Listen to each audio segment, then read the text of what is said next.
السلام عليكم ورحمة الله وبركاته أصحابي maanta waxaan wadaa rooti bariis iyo hilib shiidan lagu sameeyey iyo usti alaabtan inaba caadi ma kaalis ka arag hadaa ku afurtid waa wax kale suxuurta xataa way ku gelaysaa halkaas waxaa noogu jira baqdoonis iyo basal xawaajiyaa noogu jira halkaas waxaa waaye broccoli iyo cheese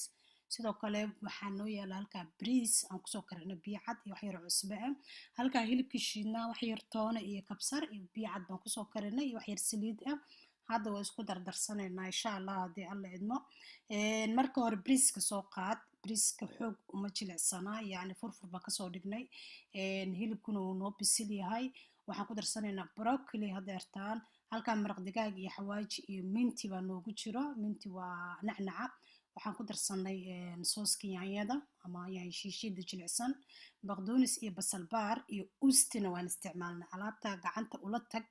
sidii waxa u xashtaa burki oo kale kaaliska arag waa inuu si fiican uu maraq digaagii iyo mintigii iyo u dhexgalaa maxaa la dhahaa xawaajigii xoog isku dhexgeli xoog ustiguna si fiican ha u dhexgalo gacantaada yani wixii xataa isku dhedhegan oo kale horta kulli waa furfur hilibka kulli waa furfur iyo bariiskaba halkaa rootiga waa soo qaadanay rootiga afar geesa u jareynaa oo kor unbaan ka saareynaa in fur camal ah mindi soo qaado sidaas afar gees u jar waxaa kaloo sameysaa dhexda dhan ka saar caloosha rootiga dhexda kaga jirto oo dhan kasoo bixi insha allah rootiga aan resebtigiisa waa nila soo wadaagi doonaa haddii alla idmo saasaan sameynay annaga kulli waa kasoo gureynaa dhexda waxaan ka dhigaynaa kab camal ma fahamte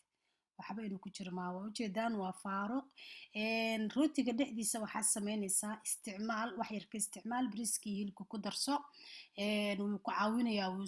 iskugu kaa dhejinayaa ana ilaahay amarkiis waakan soomaali jooga rootiga dhexda waa iska saari jiray markaan suqaarka ku cunay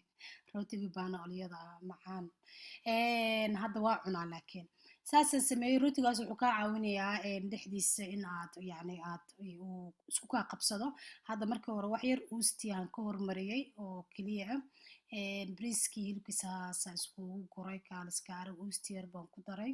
wax yar oo haddana basal baartii iyo baqdooniskii baan kor kaga darayaa haddana uustiga asxaabey waxaa sameynaysaan foornada 150 u geenaysaa kor iyo hoos 15 daqiiqo waa inuu ku jiraa sababtoo ah waxaanoo dhan way bisil yihiin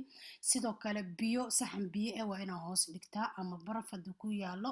baraf hoosta dhig markaa foornada kor iyo hoos way somaa markaa saxanka gelisid hoostiisa waxaa dhigtaa biyo ama baraf hadba wixii kuu fudud oo heli kartid biyo qabow ma aha biyo karkarsan biyo qabow dhig rootigaas rooti jilicsan oo aad softi kuu noqonayaa ma adkaan doono maadaama rooti bisil uu yahay marlabaad foorno geliyo alaabtii waa ujeedaa kaaliska arag waxaa u malaysaa laisku sameeyeyba sideeda bilcaada